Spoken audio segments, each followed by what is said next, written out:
যাই হোক, আপনারা এই মুহূর্তে যে নাটকটাই দেখবেন সেটি হচ্ছে শহীদের মা, তার একটা খণ্ড আমি যে অভিনয় করেছি সেই পার্টটাই আপনাদেরকে দেখাবো। এখন যা করার আমি করব।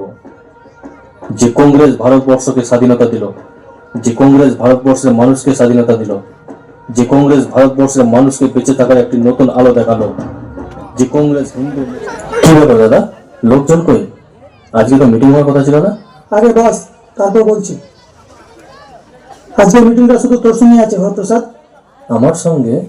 হ্যাঁ, শুধু তোর সঙ্গে। আচ্ছা হরপ্রসাদ, তোর ছেলে কয়টা রে? কেন দাদা? আগে যেটা বলছি সেটার উত্তর দে। আমার ছেলে হলো 3 জন। তোর একটা ছেলের নাম কৃপাল আর একটা ছেলের নাম দয়াল, তাই না? হ্যাঁ। তোর এক ছেলে কলেজে রাজনীতি করে, আরেক ছেলে বাইরে রাজনীতি করে। কি পার্টি করে না করে খবর রেখেছিস?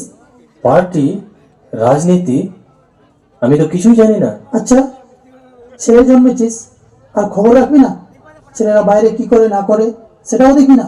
অবশ্যই দেখবো, কিন্তু এরা বাইরে এত কিছু করে আর আমি খবর পর্যন্ত পেলাম না। তুই জানতে পারলি কি পারলি না, খবর পেলে কি পেলি না তা আমি জানি না, কিন্তু আমি বলতে চাই তোর ছেলে কৃপাল আমাদেরই পার্টির ছেলের সঙ্গে ঝামেলা করেছে। অথচ তোর ছেলে জানে যে তুই আমাদেরই দলের কংগ্রেস পার্টির লোক, এবং তোর ছেলে দয়াল সেও জানে রৌনক আমাদের এমএলএর ছেলে। তবুও তোর ছেলে রৌনকের বিরুদ্ধে ভোটে দাঁড়িয়েছে। কেন? তোর ছেলেরা কি একবারও ভাবে না ওদের বিরোধিতা করলে আমার বাবার বিরোধিতা করবো? তাই ভালো করে শুনে রাখ হরপ্রসাদ, যত তাড়াতাড়ি হয় তোর ছেলেদের বুঝিয়ে দে।